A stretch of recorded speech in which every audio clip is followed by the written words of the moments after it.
क्या हेरिटेज को किसी समय सीमा में बांध देना इतिहास के साथ अन्याय नहीं है? क्यों 1950 के बाद बनी हुई कोई भी इमारत हेरिटेज नहीं कहलाती? हेरिटेज का क्लासिफिकेशन उम्र से नहीं किया जा सकता है। क्या विरासत किसी उम्र से तय होती है? जबकि हमारे आमेर फोर्ट में अगर आप देखो तो इंटरनल वाटर वर्क सिस्टम है। कोई रेखा है जो इसको डिफाइन करेगी? हेरिटेज का क्लासिफिकेशन उसके तरीके से किया जाना चाहिए। हेरिटेज है या ये हेरिटेज नहीं? बट क्या वो बिल्डिंग टूट रही है उस वजह से? नमस्कार, आप सुन रहे हैं कुर्की क्रॉनिकल्स। यह पहला एपिसोड है एक ऐसे पॉडकास्ट का जो सिर्फ पॉडकास्ट नहीं, उन कहानियों की शुरुआत है जो कहीं ना कहीं किसी न किसी दीवार में या तो कैद थी या कभी जिनके बारे में बात ही नहीं किया गया कि क्या हमारी इंडियन आर्कियोलॉजिकल थ्योरी थी, क्या हमारा हेरिटेज, और ऐसी अनगिनत बातें जो कभी ना तो सुनी गई ना बताई गई। मुझे नहीं पता क्यों ऐसा हुआ। और इस पॉडकास्ट को हम कर रहे हैं होटल कुर्की हेरिटेज से। ये पॉडकास्ट प्रॉपर्टी है होटल कुर्की हेरिटेज की, और इस पॉडकास्ट के लिए हमारे साथ हैं very visionary mister Harshvardhan Singh कुर्की जी, जो खुद एक राज परिवार से आते हैं। और राज परिवार का नाम दिमाग में आते ही लगता है कि बहुत पुराने ज़माने से होंगे, रूढ़िवादी होंगे, ऐसे होंगे वैसे होंगे, लेकिन नहीं, ये बहुत ही आज ही के दौर के, इनकी सोच, इनका विजन, सब कुछ ऐसा ही है जैसे कि आज की एक यंग जनरेशन का होना चाहिए। तो हर्षवर्धन जी से मैं रिक्वेस्ट करूंगा कि ये खुद ही अपनी ही लैंग्वेज में बताएं कि हर्षवर्धन सिंह कुर्की कौन है और why this podcast has been created and something about this property Kurki heritage as well. Sir please. Thank you Rohit. My name is Harshvardhan Singh Kurki and कुछ नहीं, आपने जो बोला बहुत अच्छा बोला, मगर वैसे मैं भारत का एक आम नागरिक हूँ जिसका सौभाग्य था कुर्की के उस परिवार में पैदा होना जहाँ मीराबाई का जन्म हुआ था। और इसी के साथ साथ एक रिस्पॉन्सिबिलिटी के साथ ज़िंदगी जी रहे हैं कि उनका नाम और रोशन करें, कुर्की का नाम और आगे बढ़ाएं, और उन संस्कृति और उन वैल्यूज़ को साथ में लेके अपना जीवन जिएं जिस तरीके से मीराबाई ने अगले 500-600 साल में दिया जला के एक पूरे देश को इंस्पायर किया। एक छोटा सा बस उसी में कंट्रीब्यूशन करें कि हम उसको हमारी जनरेशन के आगे भी प्रोपगेट करें, उसको लेके जाएं। और इसी आइडिया के साथ हमने इस होटल को भी डेवलप किया, जहां क्योंकि मेरे को शायद मेरे बचपन से ही हमने इतना देखा, इतना इन्फ्लुएंस हुए with all the historical conversations. हमारे कुर्कीगढ़ में अब बड़ा होना, तो आप एक फोर्ट में बड़े हो रहे हो तो नेचुरली उसकी बहुत सारी कहानियाँ उसके साथ जाती है। आपके दादी सा लोगों की कहानियाँ, उनके साथ बैठना सुनना। देश भर में मेरे हिसाब से ऐसा कोई होगा नहीं जो मीराबाई को जानता नहीं है जी। तो किसी से अगर मिलते हैं उनको पता चलता है, तो उनकी आस्थाओं से जुड़ी बातें, तो उस सब को साथ में लेते हुए एक आइडिया था कि हम अपने आप को और अपनी कल्चर, अपनी संस्कृति को कैसे बेस्ट प्रेजेंट करें दुनिया को, और एक ऐसा तरीका ढूंढे जहां हम अपने आप को भी रिप्रेजेंट कर रहे हैं और दुनिया के वो वेलकम भी कर रहे हैं। उसका बेस्ट मेल मिलाप हुआ एज अ होटल। अक्सर हम ये वाक्य सुनते हैं कि यह बिल्डिंग पुरानी नहीं है, यह 1950 से पहले की है, इसलिए ये बिल्डिंग पुरानी नहीं है, हेरिटेज नहीं है। अब यहाँ एक सवाल जन्म लेता है कि क्या विरासत किसी उम्र से तय होती है? क्या कोई रेखा है जो इसको डिफाइन करेगी कि ये हेरिटेज है या ये हेरिटेज नहीं है, या इसके पीछे कोई सोच है, कोई विचार है, कोई धारणा है? हर्ष सर, मैं आपसे जानना चाहूंगा इसका जवाब। अब इसके पीछे क्या सोच थी या क्या धारणा थी वो मुझे एग्जैक्टली पता नहीं, क्योंकि मैं तब पैदा नहीं हुआ था। मगर उस टाइम के पॉलिसी मेकर्स ने एक डिसीजन लिया जिसका आज हमें इम्पैक्ट ज़रूर दिख रहा है। और मेरे हिसाब से आप इंडिया के किसी भी कोने में जाएंगे तो आपको उस चीज़ का क्लियर डिफरेंस तो पता लगेगा। हमने यहाँ पे डिफाइन कर रखा है कि 1 जनवरी 1950 के बाद it is not a protected monument और not a protected building, because उसको हेरिटेज स्टेटस नहीं मिल सकता। Now, whatever ideas someone might have had to create this rule or this logic, but I don't know, do you think that we have stopped creating history after 1950? Or should every day that we live create Indian history? So, Then why it is 1950, 1950, 1950? some things maybe अब कुछ चीजें जो चल रही है जो हमारे सांस्कृतिक धरोहर में उसको बस चलने दिया जा रहा है, या फिर किसी ने इस बारे में सोचा नहीं कि इसका इम्पैक्ट क्या है.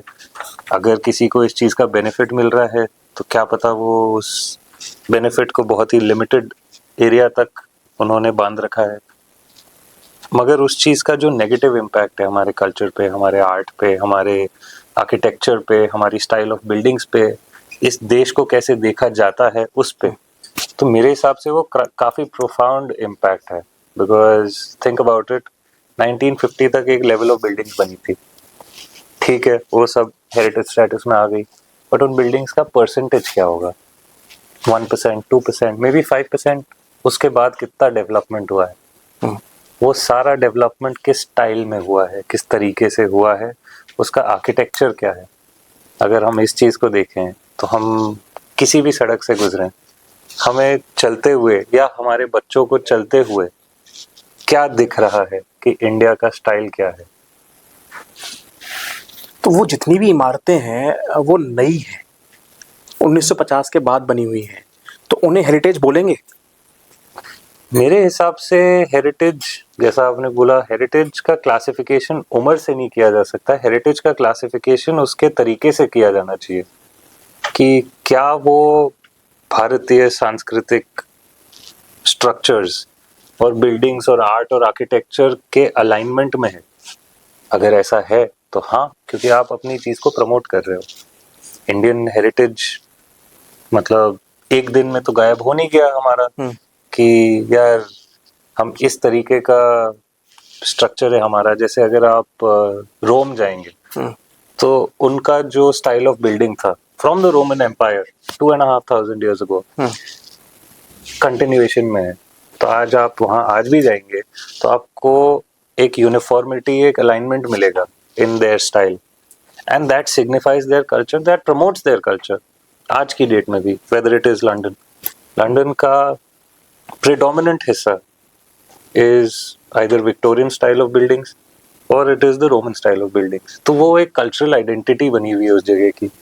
बट इंडिया में ऐसी कितनी जगहें हैं या कौन सी जगहें हैं जहाँ एक भी शहर में आप जाके ये बोल सकते हो कि यार ये शहर है जो इंडियन आर्किटेक्चर को सिग्निफाई करता है?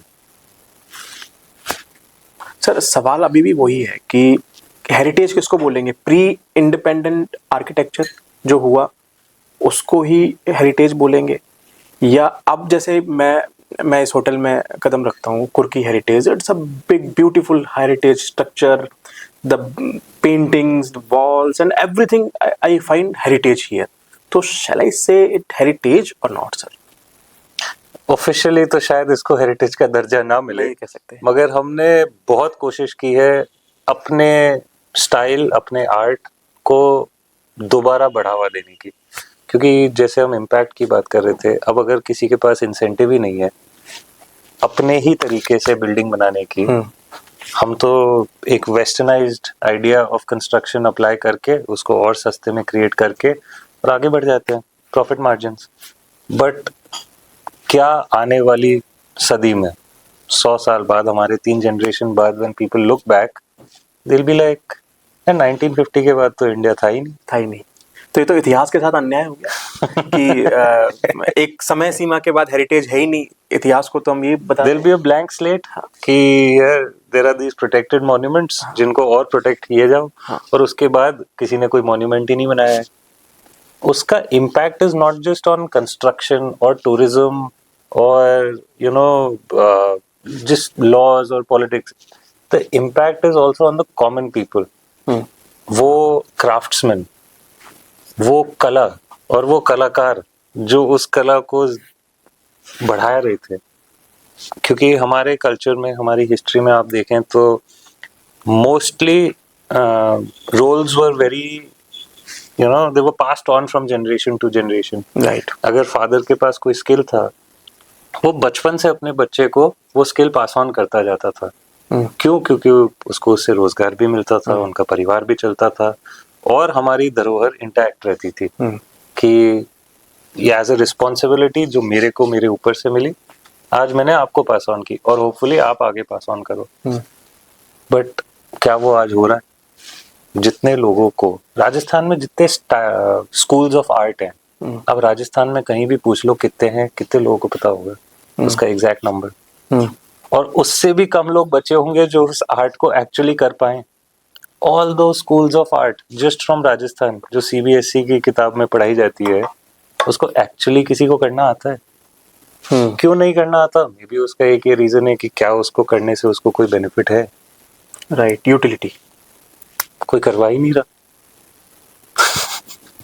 अगर आपको अपनी कला से रोजगार नहीं मिल रहा तो क्या आप वो कला को प्रैक्टिस करते रहोगे मॉडर्न जमाने में? तो इसका एक जवाब मेरे को शायद ये मिलता है कि हो सकता है कि पोस्ट 1950 और 1951 जितनी भी बिल्डिंग्स बनी, those are made on utility based, might be not on that heritage architecture based. They're more efficiency based because see, we had 250 years of the British period, जिसने completely change कर दिया the concept of architecture for this country. It was a very foreign concept naturally. उन लोगों का Greco-Roman style of architecture था और apart from that their cast iron works जो उन लोगों ने अपने कंट्री में डेवलप किए थे, उसको उस टेक्नोलॉजी को यहाँ लेके आए।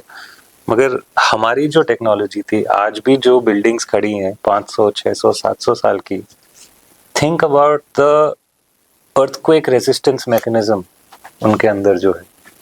थिंक अबाउट द मतलब आज की डेट में आप सीलन कितनी बड़ी प्रॉब्लम होगी, बिग प्रॉब्लम हर एक के, मतलब ये तो सभी शायद के घर में है। और घर को कितने साल हुए होंगे? अपनी लाइफ टाइम से कम। बिल्कुल 10 साल, 12 साल, 15 साल, मतलब 5 साल 6 साल के अंदर भी सीलन आने लग जाती है। जबकि हमारे आमेर फोर्ट में अगर आप देखो तो इंटरनल वाटर वर्क सिस्टम है, बट क्या वो बिल्डिंग टूट रही है उस वजह से या फिर अभी भी इंटैक्ट है? क्या वो लोग स्मार्ट नहीं थे? क्या उनके पास वो आर्किटेक्चरल नॉलेज नहीं थी? Civil engineering, architecture, style, design, जिसको आज भी दुनिया भर, देश भर से लोग आके टिकट खरीद के देखने जाते हैं। पर वो जो क्राफ्टमैनशिप जिसको हम बोलते हैं ना, वो शायद हमने खो दी है। वो हेरिटेज है जो हम खोते हुए जा रहे हैं दिन पे दिन ना अपनी। और वो ओवरनाइट नहीं खोई जाती है, वो खोई जाती है ओवर जनरेशंस। 1950 से आज तक आप देखिए कितने जनरेशन चेंज हो गए होंगे, कम से कम 3 to 4 in everyone's family. Right, 3 से 4 जनरेशन। किसी ने कोशिश ही नहीं की हमारे इंडियन स्टाइल को अडॉप्ट करने की।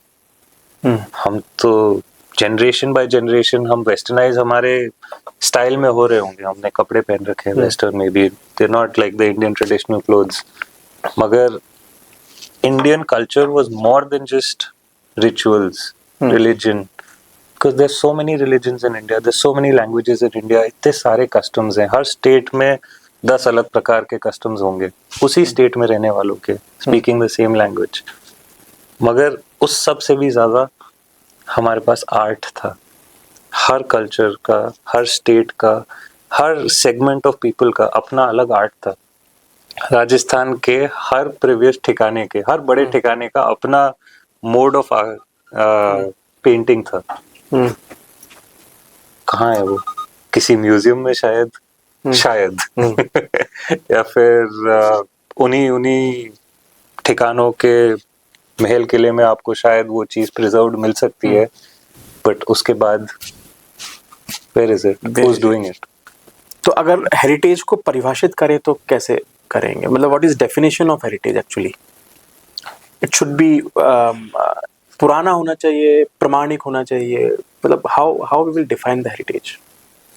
सी, creating an exact line in the sand is very tough, right, but मेरे हिसाब से पर्सनली हेरिटेज हर वो चीज हो सकती है या होनी चाहिए जो हमारी ओरिजिनल संस्कृति, भारत की संस्कृति को बढ़ावा दे। जिस चीज को एक सिंपल कॉन्सेप्ट होता है द आई टेस्ट, राइट? वो आप किसी स्पोर्ट्स में भी कर सकते हैं, क्या वो अच्छा स्पोर्ट्समैन है, क्या वो अच्छा कलाकार है, आप सुन के बता सकते हैं कि क्या वो अच्छा गायकार है। तो आप किसी भी चीज का अनुमान लगा सकते हैं कि क्या ये चीज हमारी संस्कृति को बढ़ावा दे रही है, क्या ये वैसे उसी ढाल में ढली हुई है, हाँ या ना। इसका सच्चा जवाब तो शायद सबके पास होगा अपने दिल में, आगे रह के वो उसको बोले ना बोले वो अलग बात है। मतलब 50-60 साल पहले की जो बिल्डिंग्स हैं वो भी हेरिटेज में आ सकती हैं, अगर उसमें क्राफ्टमैनशिप वही हेरिटेज लेके चली हो तो। मेरे हिसाब से तो फ्यूचर में बनने वाली बिल्डिंग भी हेरिटेज होना चाहिए, क्योंकि कभी ना कभी तो वो पार्ट ऑफ इंडियन हिस्ट्री होएगा। राइट। 10 साल बाद, 50 साल बाद, 100 साल बाद, every day that we live we are creating history, we are part of India's history. But what history are we creating? That's the question. What are we looking at, or what are we doing for people to look back at? Nothing. True. Where is the impact? What's the impact that we're leaving on this world that we're living in? एक simple धारणा भी है ना, जैसे मैं भी यही सोचता हूँ कि हेरिटेज मतलब किसी राजा या राजवंश से जुड़ा हुआ कुछ भी स्ट्रक्चर क्रिएट होना। तो ऐसा जरूरी नहीं है कि राजा या राजवंश से ही जुड़ा हुआ हो, हम लोग भी क्रिएट कर सकते हैं। कोई भी क्रिएट कर सकता है। एक सिंपल कॉन्सेप्ट है, पहले का पॉलिटिकल सिस्टम था वो, जिस वर्ल्ड में आप जी रहे हो, फॉर एग्जाम्पल रोम में राजा नहीं था, हाँ। तो उन्होंने कुछ बनाया नहीं, और आज कुछ बचा नहीं। They had their own political system. India का पॉलिटिकल सिस्टम वाज किंगडम्स, तो अब किंगडम्स में किंग बना रहे थे, वो अपनी रिस्पॉन्सिबिलिटी निभा रहे थे। मगर आज का भारतवर्ष हम सबकी रिस्पॉन्सिबिलिटी है। अब हमारा पॉलिटिकल सिस्टम एक डेमोक्रेसी है। डेमोक्रेसी क्या हुआ? सारे लोग, तो सारे लोगों की साथ में कलेक्टिव रिस्पॉन्सिबिलिटी है इंडिया, उसके कल्चर, उसके आर्ट, उसके आर्किटेक्चर, उसके लोगों का कला, उन स्पेशल लोगों को जिनको हमारे एक्चुअल पुराने स्टाइल आते हैं कलाकारी के, उनको आगे लेके चलना, उनको बढ़ाना, ये कलेक्टिव रिस्पॉन्सिबिलिटी हो गई ना एक डेमोक्रेसी। या तो फिर आप बोल दो कि वापस एक राजा बना दो और उसकी रिस्पॉन्सिबिलिटी दे दो, भाई तुम वापस बना दो, क्रिएट करना है, नहीं तो इंडिया की हिस्ट्री क्या बचेगी। तो इसका मतलब जो हेरिटेज है वो समय से नहीं बनती, वो मीनिंग से बनती है, तरीके से बनती है। जितना मेरे को समझ में आया कि हेरिटेज की डेफिनेशन मतलब अगर बिल्डिंग की फॉर्म में बात करें तो अगर कोई बिल्डिंग कुछ पीढ़ियों या कुछ यादों को या एक संस्कृति को संभाल के रखती है आगे तक, तो वो हेरिटेज है। सिंपल मेरे हिसाब से it should B that simple. इसको मतलब इतना प्रोटेक्ट करने की जरूरत नहीं है कि मैंने एक लाइन खींच दी कि ना इसके बाद हेरिटेज नहीं होगा। बिकॉज प्रोटेक्शन के साथ साथ एक और चीज हो जाती है, वो है गेट कीपिंग। राइट। आपने उस कॉन्सेप्ट को गेट कीप कर दिया बाकी सबसे। अभी किसी के पास अगर एक फैमिली हेirloom है जो उसके पास चौथी जनरेशन तक पहुंच गया, तो भाई आप रिस्पॉन्सिबल हो गए एक हेरिटेज को संभालने के। मगर क्या हर आदमी रिस्पॉन्सिबल हो सकता है? पांचों उंगलियां सेम नहीं हो सकती। अगर आपके पास 5 हेरिटेज बिल्डिंग्स हैं तो शायद उसमें से 2 उसको ना संभाल पाए, हाँ 3 संभाल लें, उसके अगले जनरेशन में शायद 3 में से 1 ना संभाल पाए, 2। तो आप तो विद टाइम अपना हेरिटेज लूज कर ही रहे हो। Everything is deteriorating with time. तो जब तक नया कुछ नहीं क्रिएट करोगे तब तक वो पास ऑन कैसे होगा? तब तक वो हेरिटेज कंटिन्यू कैसे होएगा? 100 सालों में तो हम एक वेस्टर्न सिविलाइजेशन हो जाएंगे। हमारे एक्शंस, हमारे बिल्डिंग्स, हमारा कल्चर। तो सवाल एक्चुअली जो सवाल जहाँ से शुरू हुआ था ना कि हेरिटेज क्या है, तो हेरिटेज का मतलब ऐसा नहीं है कि 1950 के बाद जो बिल्डिंग बनेंगी वो ही हेरिटेज कहलाएंगी। एक्चुअल में हमने हेरिटेज के लायक कुछ बनाया भी है जिसको हम हेरिटेज बोले, तो वो हेरिटेज है। एग्जैक्टली। और मतलब अगेन मैं तो ये मतलब सभी को, व्यूअर्स को पूछना चाहता हूँ, आप अपने अपने शहरों में, अपने अपने इलाके में ढूंढो आजादी के बाद ऐसी कौन सी बिल्डिंग बनी है जिसको आप टिकट देके और दिखा सकते, हेरिटेज बोल के दिखा सकते हो, किसी टूरिस्ट को दिखा सकते हो, या फिर खुद जिसको देखने का मन करेगा करेगा कि यार हाँ ये जो चीज है ये भारत की संस्कृति झलका रहा है। इसमें किसी की यादें हैं, हाँ। इसमें कुछ है कि जो मेरे को झलक रहा है। ये भारत है एक चीज को देख के। मेरे को तो ये आप ढूंढ के बता दो। आप आजकल इतने पॉडकास्ट होते हैं, इतने इंस्टाग्राम पे चीजें होती है, यूट्यूब वीडियोस हैं, एक नेशन वाइड कैंपेन ही चालू कर दो कि लिस्ट बना के दे दो यार, आजादी के बाद कौन सी बिल्डिंगें बनी है। उससे अपने आप पता लग जाएगा कि क्या हम अपनी संस्कृति को बढ़ा रहे हैं या फिर छोड़ रहे हैं। तो आप सुन रहे थे कुर्की क्रॉनिकल्स, जहां इमारतें बोलती हैं और इतिहास सवाल पूछता है। हमारे साथ थे मिस्टर हर्षवर्धन सिंह कुर्की, जिन्होंने हेरिटेज को परिभाषित किया और हमें बताया कि वास्तव में हेरिटेज क्या है, क्यों है और कैसे उसको आगे हमें लेके चलना पड़ेगा। नमस्कार।